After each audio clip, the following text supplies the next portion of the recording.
ప్రజ్ఞా life. గతంలో 300 రూపాయల కూరగాయలు కొనుగోలు చేస్తే వారం రోజులకి సరిపడేది.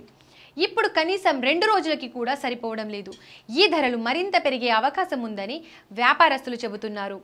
కొత్త పంట చేతికి వచ్చేంత వరకు ధరలు సామాన్యుడికి అందుబాటులో ఉండవు. వర్షాకాలం మొదలైన కూరగాయల ధరలు మండిపోతున్నాయి. సామాన్యుడికి అందుబాటులో లేకుండా కూరగాయల ధరలు పెరిగిపోయాయి. దాదాపున అన్ని రకాల కూరగాయల ధరలు సెంచరీకి దగ్గరగా ఉన్నాయి. ఈ సీజన్లో అందరికీ అందుబాటులో ఉండే ఆకుకూరల ధరలు కూడా పెరిగిపోయాయి. ఉమ్మడి కరీంనగర్ జిల్లాలో సరైన వర్షాలు కురియలేదు. ఇప్పటికీ ఎండలు మండిపోతున్నాయి. దీనితో కూరగాయల సాగుపైన ప్రభావం చూపింది. గణనీయంగా కూరగాయల దిగుబడి తగ్గింది. చాలా చోట్ల భూగర్భ జలాలు అడుగంటిపోయాయి. ప్రస్తుతం బహిరంగ మార్కెట్లో అన్ని రకాల కూరగాయల ధరలు 40% వరకు పెరిగాయి.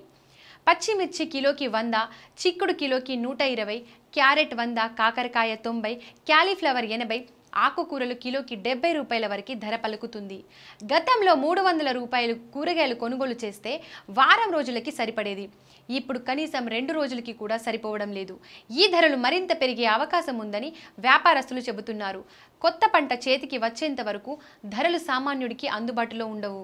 Please subscribe Pragna Media. Please like, share, subscribe to Pragna Media. Pragna Media, please do like, share and subscribe. Please subscribe to Pragna Media. Please like, share and comment if you like the video. Pragna Media.